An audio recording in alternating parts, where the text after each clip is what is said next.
So our next speaker, Dr. Michael Crotty, is a little bit of a welcome back, I think, Michael. He completed his GP trainee programme here in Waterford.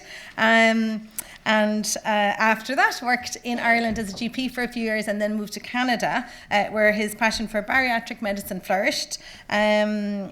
Dr. Crotty is passionate about changing the conversation that surrounds weight in Ireland, and on his return to Ireland in 2019, I think has really put that passion into action. And I knew Michael was a perfect fit for today when I played a recorded interview of him in one of my classes, and my students were very engaged and very quiet, and there were no phones. So no pressure, Michael, but I'm delighted to welcome you here today.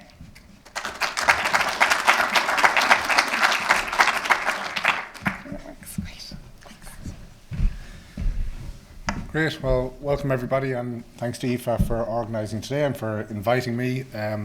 I'm nowhere near as smart as Professor O'Shea, so apologies. You're going to get the simple Kilkenny man version of this, and that's one of my big disclosures today is I'm from Kilkenny, so I have a natural anti-Waterford bias, so apologies if that comes out in the talk, even though I did train here.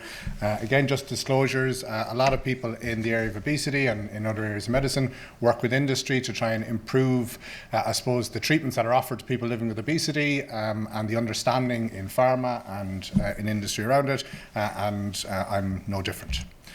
So I suppose there's going to be a lot of overlap between what I say and Professor O'Shea chatted about as far as obesity is a chronic disease, as far as it's more than willpower, it's not a lack of motivation, it's not a lack of knowledge about food for most people that I meet.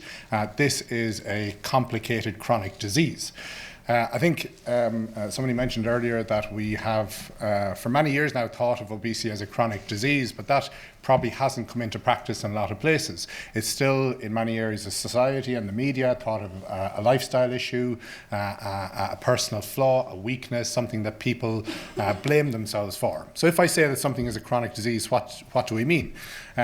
So I suppose we're moving away from the idea of obesity being defined by body mass index, size, shape and weight.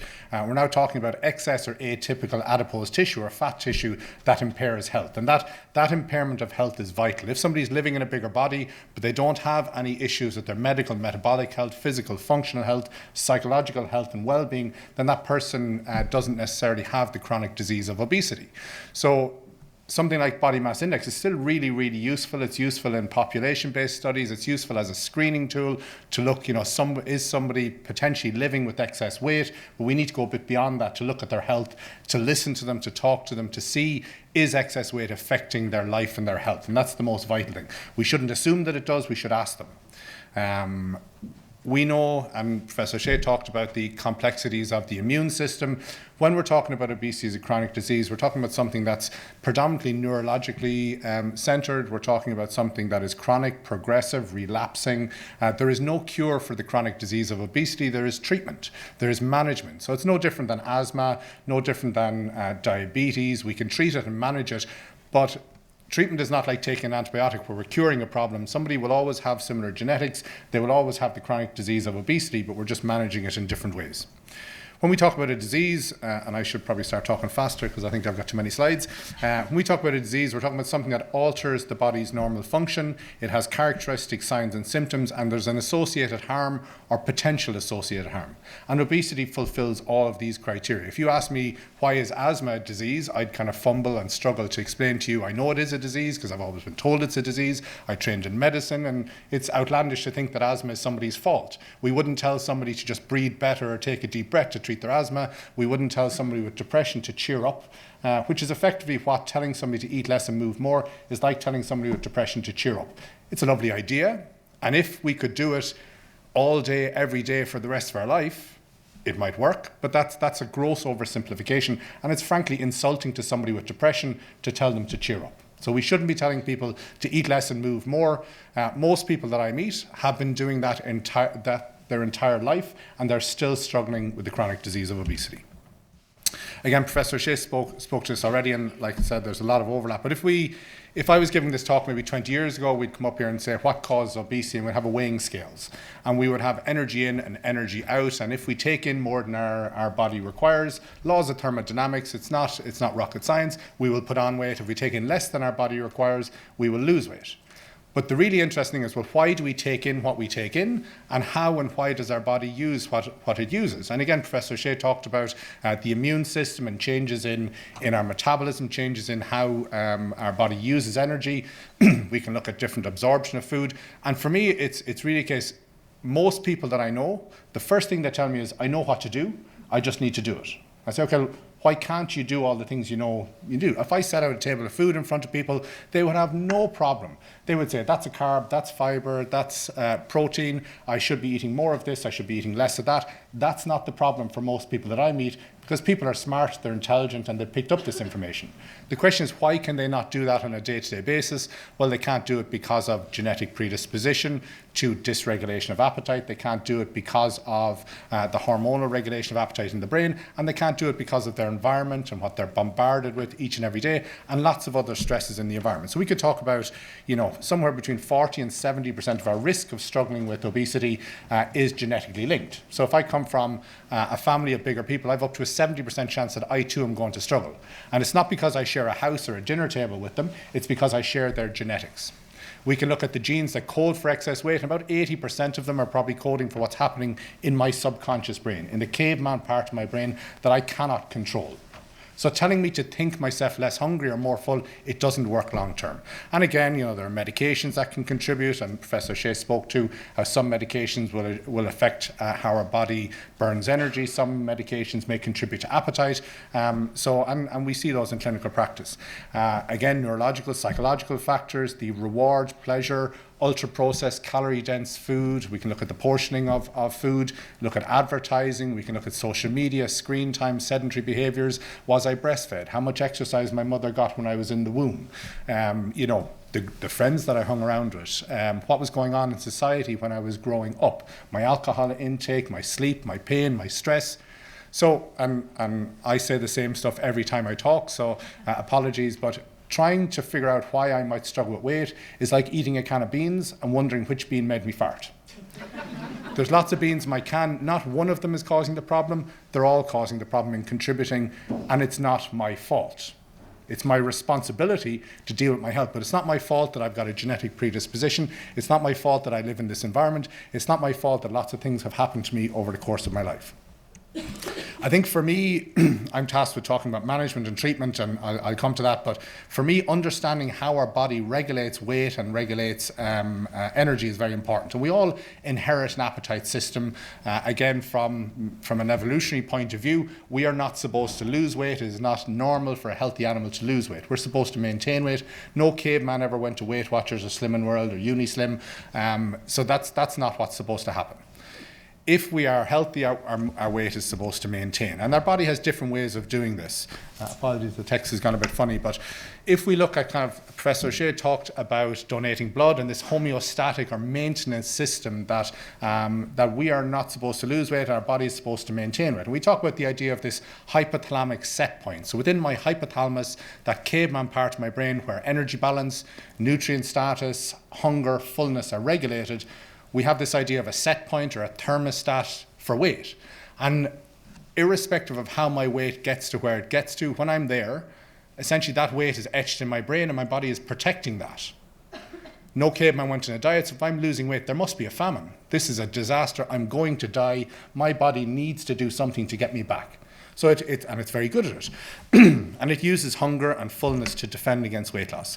We can look at the reward from food. We can look at kind of dopamine, opioid, cannabinoid receptors in the limbic system in the brain. Again, subconscious brain.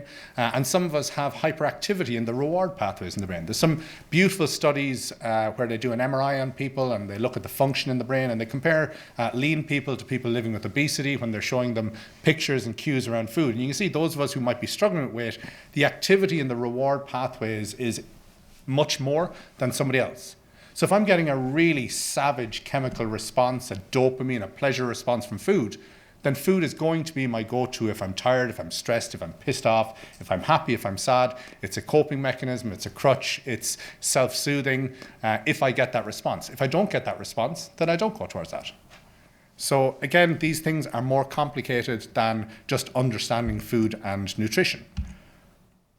And then if we think about the homeostatic, the caveman part of the brain, hunger and fullness, and we think of reward pathways in the subconscious brain, that's my caveman and he's roaring and shouting. And if I have a caveman that's louder than somebody else, I'm at higher risk.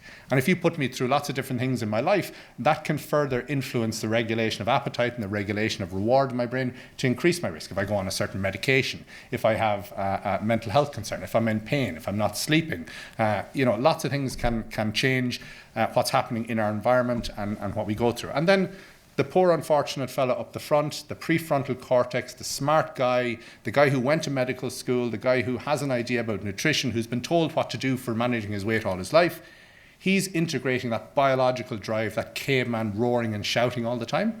He's integrating emotions and what's going on in life, and he's integrating all the shit we have to deal with work and stress and deadlines and finances and my taxes and everything else. And he's trying to balance all of these things. And when he is not in pain and when he's not stressed and when he's happy and when he's not under pressure, he can do phenomenal things. He can keep his eye on the road and he can do all the things he knows he should do. But what happens when life gets chaotic? That guy then, he's going to take his focus over here, and that's where the caveman comes out, and really he's game ball and in.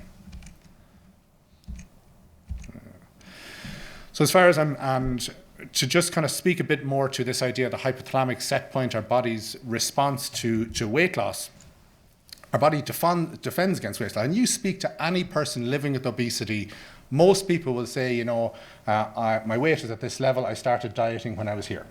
And I say, looking back now, do you think you had a problem with weight? Oh God, no, I was absolutely gorgeous. I don't know what I was doing, but society told me that I should be eating less and moving more. I should be losing weight, and fashion was doing what it was doing. So I went on a diet and I lost weight. 99.9% of people I meet have lost weight, and significant amounts of weight. And they'll tell you they lost the same stone, 2 stone, 3 stone repeatedly over the course of life, but that weight came back. So they go on a diet and they lose weight, and then over time the weight comes back, but it goes to a slightly higher level. And then they lose weight again, and it goes to a slightly higher level. And over time, this is progressive and going to a higher level. And if you mapped out change in weight over time versus what's happening in their life, you can see that oftentimes that fluctuation weight is coinciding with different events in life. And it might be a period of stress or mental health. It might be pregnancy, puberty, menopause. It could be I went on a certain medication while I was getting married and I dropped a huge amount of weight, but then I was really happy, hopefully, when I was married, and I gained weight back. So lots of things will influence weight. But the idea that when we lose weight, our body will turn down metabolism, that thermogenesis that Professor Shea talked about, so we burn slightly less than we did before. Our body becomes more efficient. In response to weight loss, our body will increase hunger hormones and reduce fullness hormones. So biologically, in my subconscious brain, I am more driven, I am less satisfied by the same amount of food. And we can talk about these different hormones that change, produced in the periphery of our body, communicating with the brain. So that brain is really what's driving, and the part of the brain that we can't control. There's an increase in the reward and craving and response. So essentially, in response to losing weight, I become hungrier, less satisfied, craving and thinking about food more, with that noise, that constant shit going on in my head around food, do it, go on, you want it, you have to have it, all that getting louder with a slower metabolism. So essentially the pitch is tilted against us. Now in the second half I'm playing uphill against a gale force wind and I'm really struggling, and my weight comes back up. And I get back up to where my set point was before, and for some of us those physiological mechanisms don't reset. So I'm back to the weight I was before the diet, but now the pitch is tilted against me, so I might go slightly higher. This one is probably not going to work, but just speaking to people can and do lose weight. This is a graph of different studies where people were given different interventions to lose weight, and people lost weight in huge amounts of weight. And when we follow them up, a lot of that weight comes back. So Professor Shea's slide, which I had never seen it phrased that way, but it makes perfect sense. 90% of weight is irreversible for 90% of people. Now that's pretty stark when you consider everybody's trying to manage their weight. So really what we're doing, most people I meet, they're banging their head off the same wall over and over and over again, and it's not working for them. So what do? Do we keep banging our head off the same wall, or do we change what we're doing? Again, I won't spend too long on this, but when I think about the complications of obesity, we can think about the psychological impact it might have on people, we can think about the physical functional effect it can have on people, and we think about the metabolic or medical effect it can have on people. We have this concept of kind of the personal fat threshold, that some people, their body can carry significant amounts of excess weight before it affects their health, metabolically, physically, functionally. So we shouldn't be assuming if somebody's living in a bigger body that they're unhealthy or they have lots of different health issues, because different people, their body is affected in different ways. Some people, I have some patients who are relatively smaller and have every fucking complication that's going with obesity. So it is not fair, it is not logical, and it is also not something we should be making an assumption. If I see somebody who's living with obesity or who's living in a bigger body perhaps, I shouldn't assume that their diet is shit, I shouldn't assume they're not exercising, I shouldn't assume that they're unhealthy. I should look at them, I should talk to them, and I should ask them. But there is over 236 different diseases that are associated with it. So again, we can't ignore their, I suppose, like everything in modern society, there are lots of different schools of thought, but there hasn't been a movement towards this kind of healthy at every size movement, where weight is not important, we should ignore it, we should all just kind of be body positive and live in our own body. And again, if I don't have a health issue, absolutely. But if somebody's health is affected, that's who we should be treating. And again, we can improve health with a significant change in weight. So 0 to 5%. And people would say, oh sure, 5%, that's nothing. It improves your health. 10%, that's not enough. It significantly improves your health. 15%, now we're really sucking diesel as far as improving people's health. Greater than 15%, we're seeing magnificent improvements of health. But it is not about being a certain BMI, a certain target weight. It really depends on how somebody's health is affected and where they're starting from. And if we can change things for them, and again, to Professor Shea's point of the lady that was in Loughlinstown, she lost no weight, but she was delighted with herself, her function was better, she felt better. And that's what we're doing. We're not treating a number on a scales, we're treating a person, and we're trying to improve their health and well-being. And that should always be our focus for all of us. Unfortunately, we deal with a lot of weight bias and stigma in society, this negative belief about a person based on their weight, assumptions about a person. 88% of people living with obesity in this particular study reported they have been stigmatized, criticized, or abused as a direct result of their weight. Only 26% said they had been dealt with fairly by a healthcare professional. So that means 74% of people weren't treated fairly by their healthcare professional. And if we look, this is a study by Rebecca Poole in the States, who's a world expert on all this stuff. You'll see here to the far left, that's me right there, doctor. So doctors are the number one source in many studies for weight bias and stigma. There is not a problem that a doctor will not try and blame on weight. If you come in, if you just lose weight, that will get better, is always given to people. They'll blame weight for every single problem you come in with. So, and we need to change that, because that's not the case. And again, some of this is because of lack of understanding, lack of knowledge. Nobody goes to work to try and be an asshole every single day. People are trying to do their best, but they haven't had the education.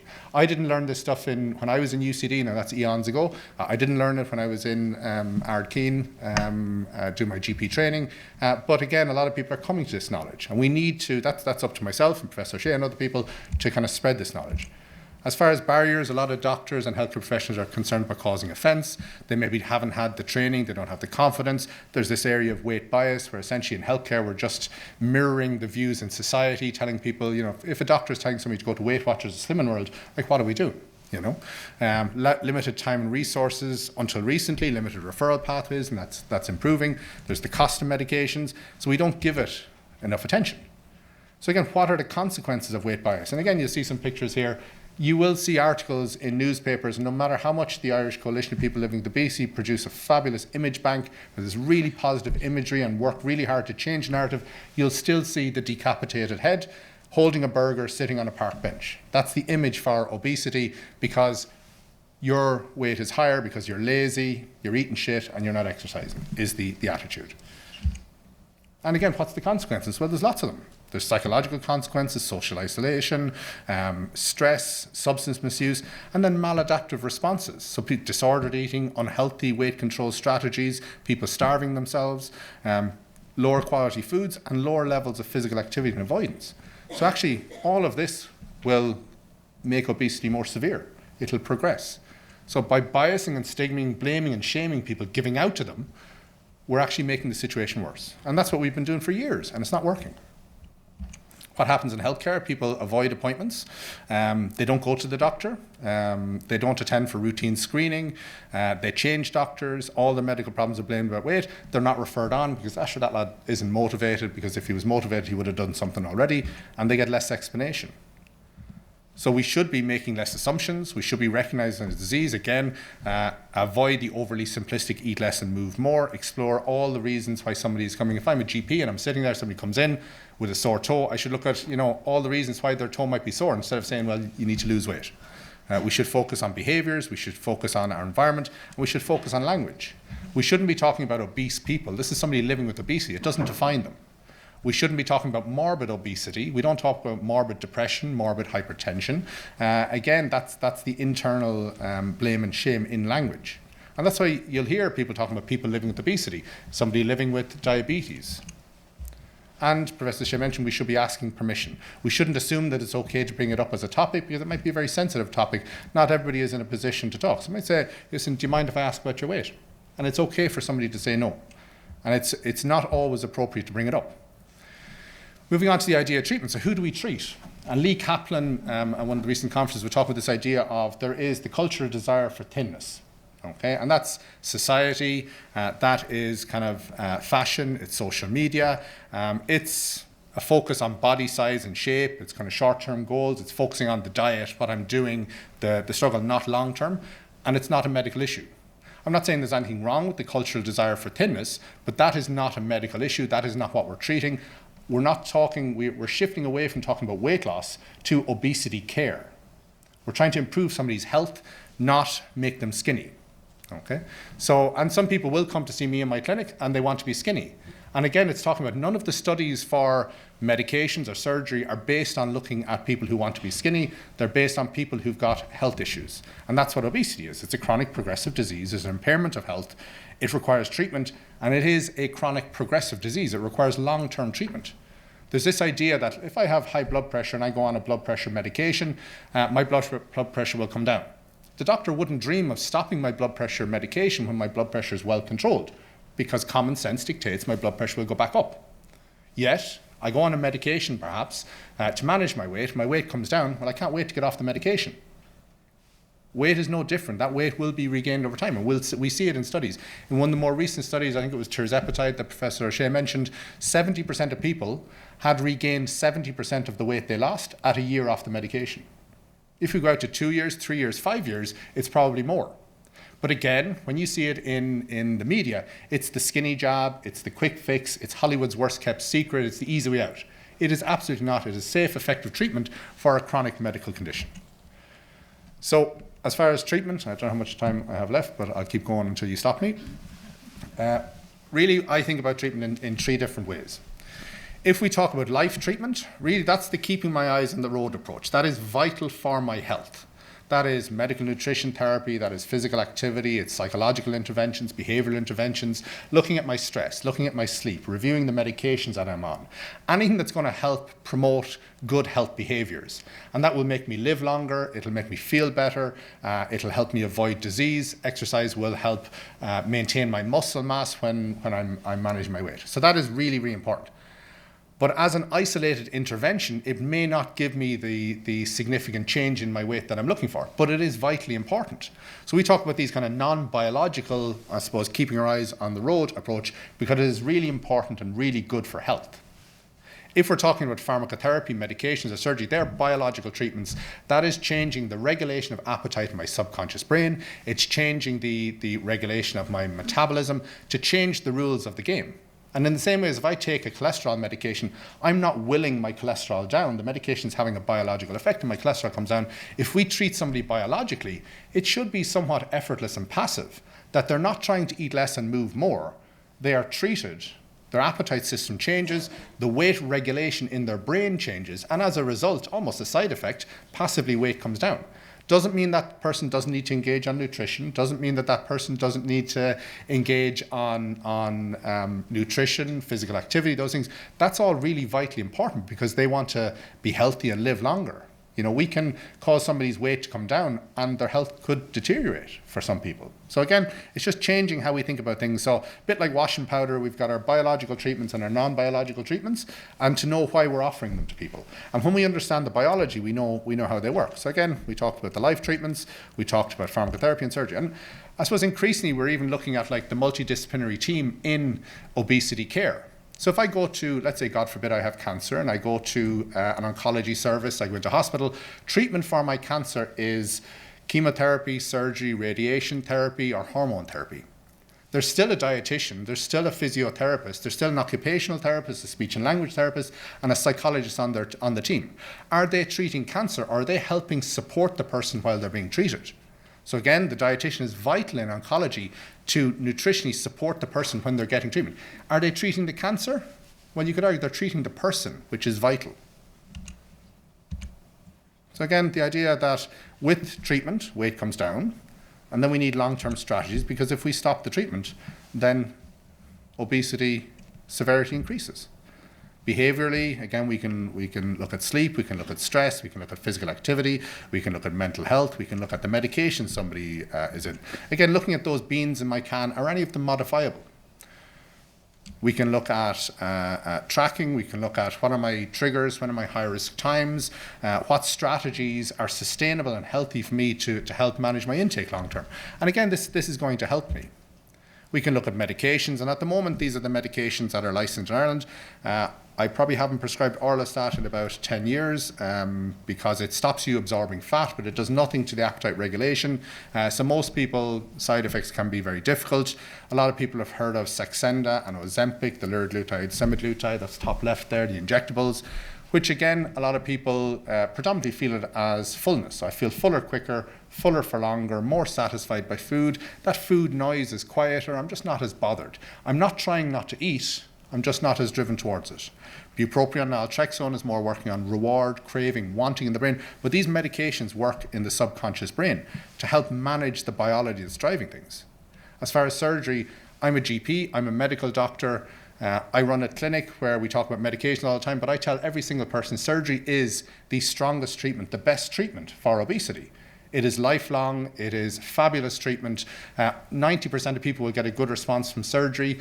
Only about 5% will experience a significant complication. It is a lifelong treatment. But again, it has to be the right treatment for the right person at the right time. Somebody might come into me and surgery may be the best treatment, but if it's not acceptable to them, I shouldn't be trying to ram it down their throat. We should talk about all the treatment options. And again, there was this previous idea that it's nutrition, medication, surgery in kind of a pyramid. Now it's more of a continuum. We talk to the person, we see what's acceptable to them. But we talk about sleeve gastrectomy and gastric bypass, and we talk about the effectiveness, the safety of surgery. I suppose I'm talking about surgery in Ireland by a reputable surgeon. I suppose medical tourism and planes to Turkey and all that kind of disaster that's happening, that's a separate issue. It doesn't mean that surgery is not really safe, really effective, and we should be talking about it. And again, you know, the views in society, if we think obesity is stigmatized and surgery is ferociously stigmatized.